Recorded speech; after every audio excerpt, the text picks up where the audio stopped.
Bismillahirrahmanirrahim. Assalamualaikum warahmatullahi ta'ala wabarakatuh.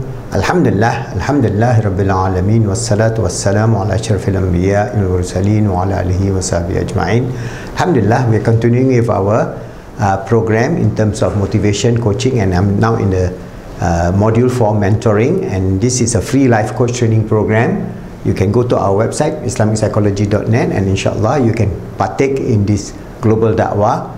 You become a life coach and help the mosque, the ummah, the community centers, and help shape the ummah in the 21st century towards a positive development based on our book, Positive Islamic Psychology, a transcendent model to achieve peace, happiness and success in the 21st century. Inshallah, this book will be uploaded, the whole book. You go to islamicspsychology.net, you can get this book, both in Bahasa Indonesia and in the English version, and inshallah in many other languages. So I've explained to you the 4 levels of certification, but you need not follow all this. You can just start with motivation, then coaching, mentoring, and then counseling. We have more than, under our counseling, we have Positive Islamic Psychology, PICBT, Positive Islamic Cognitive Behavior Therapy, which have developed our own format for psychological therapy of the ummah. Alright, so we have finished the motivation, we have finished the coaching, now we are on the mentoring model. And I've given you our model called trust, T-R-U-S-T. Trust represents, T is for trust. Alright, in mentoring you must have trust. R is for rapport, U is for unique. What is the uniqueness of the relationship? S is for synchronicity in terms of the holistic integration of ourselves, in terms of our unique relationship with our mentee, in terms of our character building, in terms of how we can develop this whole idea of shaping the ummah, especially our younger generation who are facing tremendous problems in terms of anxiety, depression, and meaningless in life. And then T is time bound. So T-R-U-S-T. So I'm talking about trust now, and I've given you a few ideas about trust, the definition of trust, what are the sayings of the Prophet Muhammad SAW in the Quran, and what are the 5 levels of trust that I've explained to you.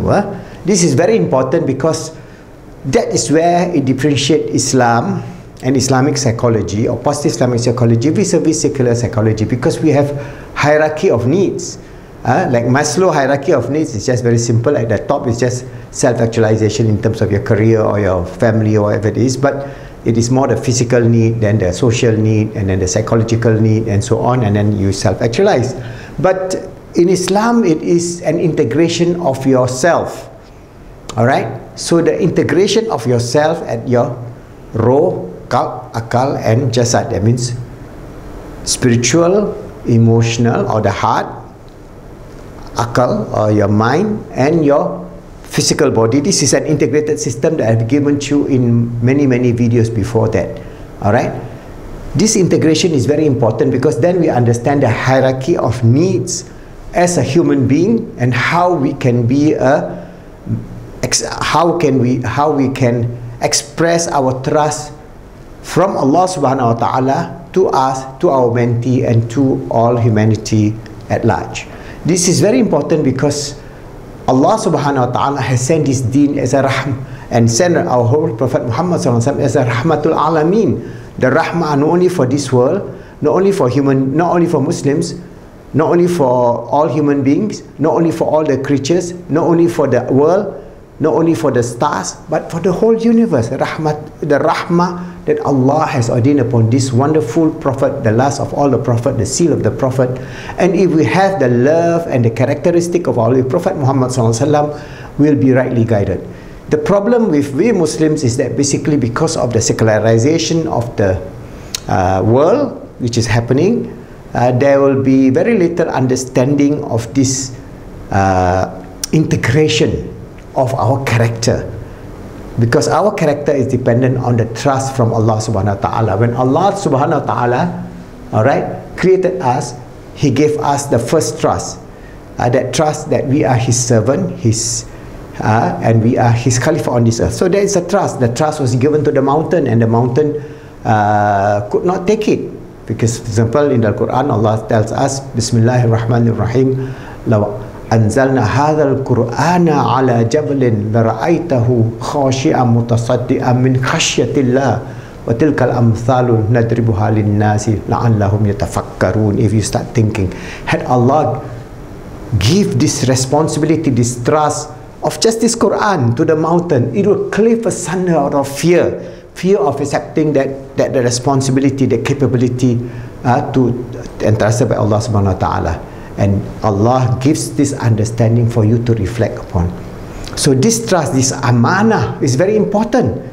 We have an amanah in so far as we live on this earth, and that amanah is our ubudiyah, or our submission to Allah subhanahu wa ta'ala, and our development as a human being towards a higher level. Allah gave us this. When Allah gives us a trust, Allah also infuse us with our ruh, and this command from Allah subhanahu wa ta'ala, the nur, the light that is infused to us. That's why we can take this responsibility, this trust, this amanah, to be able to live this world, to have consciousness, to have free will, to have self-reflection. So these are the qualities of this human species, and these are the deeper qualities of being a mu'min or a Muslim. Alright, so at the highest level is we manifest the fullness of our trust to Allah subhanahu wa ta'ala, and that trust comes about by perfecting ourselves. So how can we perfect ourselves? So Allah sent Rasulullah sallallahu alaihi wasallam as an exemplar. So Allah sent a perfected human being. The most perfect of the human being is our beloved Sayyidina Muhammad sallallahu alaihi wasallam. So Allah sends him, and then through his way of life, the revelation of the Quran and the Sunnah, we can then understand the practice of this deen. And that this deen basically is a beautiful deen, and it is misinterpreted by a few people because they have taken this deen to be a very rigid deen, or a very for example, aggressive deen. It is not that. So they have forgotten the hub, the love of Allah subhanahu wa ta'ala, and they have not actually fulfilled their trust, because Allah created this whole universe and gave his ultimate love. Allahu Ghafurul Wadud. He gave his ultimate forgiveness to us and his ultimate love to us as his human species. So Allah is the Ghafur, the most forgiving, and the Wadud, who give us this ultimate love. So this deen is a deen of love. So our characteristic must be, when we have the trust to ourselves, is that we must have this fullness of Iman and Islam and Ihsan, and that fullness is expressed by our character. Alright, so there are many hadith where Rasulullah says, if you have a very bad character, you are not of the people of Iman. There are many hadith. So the reflection of the degeneration of a lot of Muslims is that they may be praying, but they become a suicide bomber, for example. That is not Islam. So they kill innocent people. So they are, in a sense, not of people of Jannah. They are, in a sense, they have mistrust the trust that Allah has given them. They have deviated. They become assassins. They become zealots that destroy this deen. So we must not be of that kind of nature. So that's why the trust that we have is a beautiful trust based on Hubbullah and Hubbun Nas. So in Islam, if you understand the character of our Holy Prophet Muhammad sallallahu alaihi wasallam, of his deep love for all of us, and deep love of all humanity, regardless of whatever it is, then you can understand that we have this higher level of trust. So trust to oneself means correction of our character towards fulfilling our role, and that fulfillment can only come about with forgiveness, with mercy, with compassion. We say it 70 times a day. Bismillahir Rahmanir Rahim. Mercy, compassion, forgiveness, love. And we must then inspire our family. So you cannot have two characters.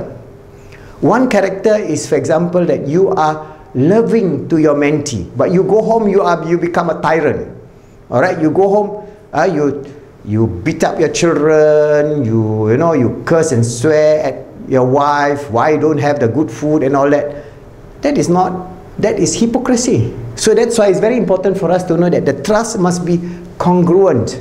The psychological congruence must come about when we can integrate, when we say that we have a trust to ourselves and trust to our family and trust to the community in which we are now working on towards perfecting ourselves. That means our mentee is from the community. But what about ourselves? Our trust to Allah subhanahu wa ta'ala, are we doing the fundamental of this deen? That means, are we doing the very basic? We are not saying that you're doing supererogatory prayer and so on, just the basic, the 5 times a day, reflecting and thinking about the Creator, worshipping Him and glorifying Him, and then doing the other Arkanul Islam, fasting, zakat, and so on. Alright?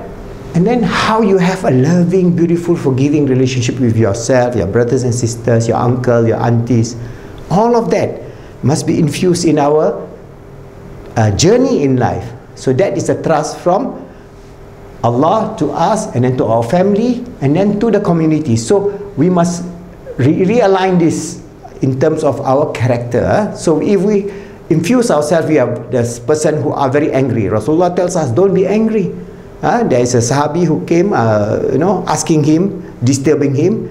Then he finally says, don't be angry. So anger, to be angry means to destroy your self-character, to have revengeful. For example, if this deen is not a deen of revengeful, so if you have some brothers and sisters, or we Muslims here are oppressed, so because we are oppressed, we must be a suicide bomber and kill people. That is nonsense. That is not fulfilling our trust to Allah, not fulfilling our trust to the self, not fulfilling our trust to the family, not fulfilling the trust to the ummah, the community.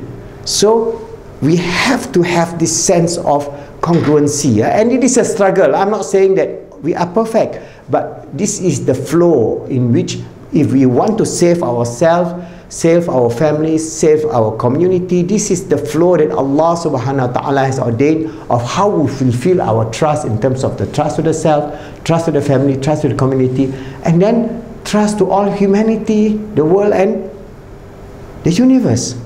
So whatever is the nature of the universe is only known to Allah subhanahu wa ta'ala, but we are responsible not only for the humanity. So we have our brothers and sisters who are not Muslims. It is incumbent upon us to spread this deen to them, but through gentleness, through beauty, beautiful preaching, through showing off our true character of a beautiful way of life. And I believe this can be done because the secular Western world has destroyed the family unit. Fortunately, alhamdulillah, the family unit within the Muslim community is still very strong.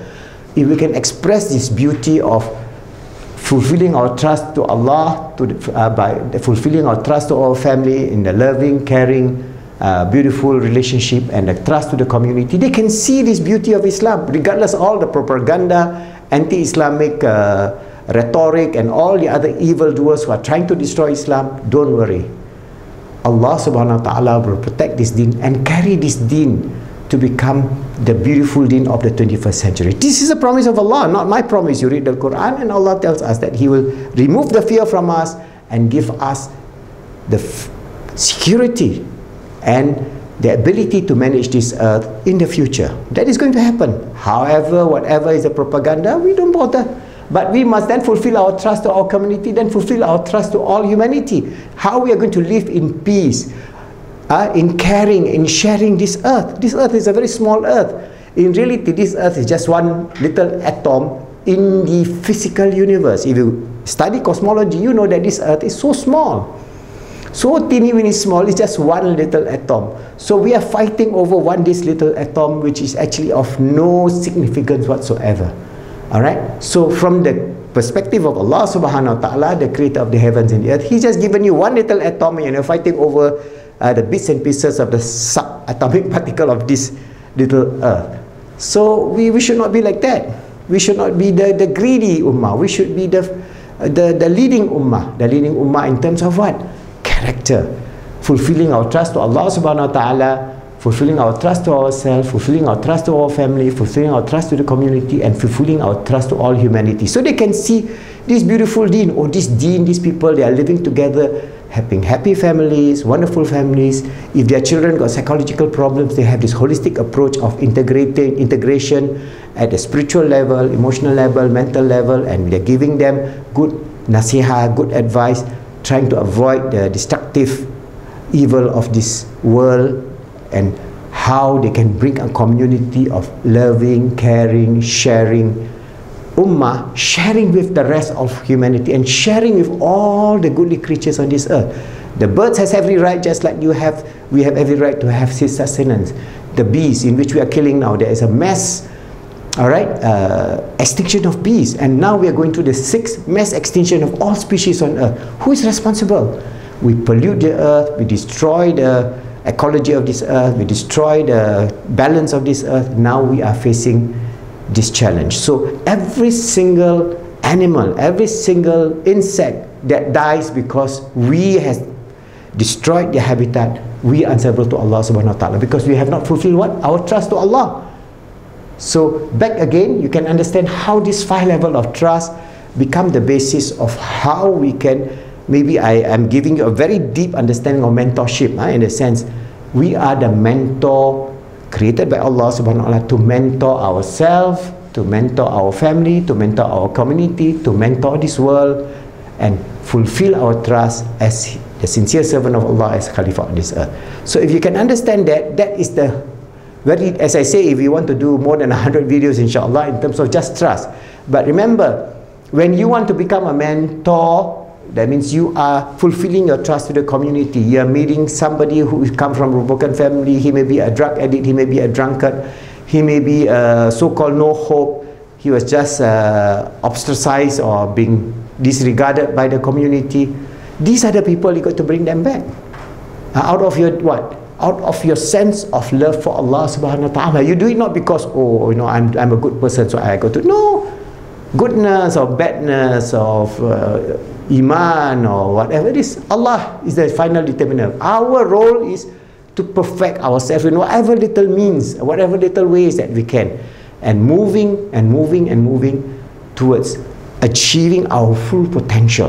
And achieving our full potential means we fulfill our trust to the self in terms of our relationship with Allah, fulfill our trust to our family, our children, our grandchildren, our relatives, fulfilling our trust to the community by becoming a mentor, helping the community shape to become a better community, and fulfilling our trust to all humanity, and going back to our trust to Allah subhanahu wa ta'ala. So you can see this beautiful flow of this beautiful deen. Whatever the misrepresentation, understand we have the most positive worldview in terms of psychology. That's why we have this book, Positive Islamic Psychology, a transcendent model to achieve peace, happiness and success. And the author of this book, the first author, he passed on already, Professor Muhammad Bani Jenkins. He was the protege of Professor B.F. Skinner. He left secular psychology to search for a meaning and purpose. And when he found Islam, he found that our covenant with God as being the trustee, the Khalifa of Allah on this earth, make him realize that we have the most positive psychology and worldview of the nature of humanity, human beings. That's why he set up the Khalifa Institute. Then we have the Khalifa Foundation, and then we have the Khalifa School and Positive Islamic Psychology. So this is where, inshallah, if you can understand the journey of this man, and I'm his protege, so he has passed on, alhamdulillah. I'm trying to carry this work, but this whole idea is download our book, go to our website and see how you can be part of this trust to the community by becoming a mentor, help others, and whatever understanding that we have, the 3 principles of being the servant and the vicegerent or the Caliph of Allah on this earth. It's always striving to make ourselves good, help others to be good, make the world good, inshallah.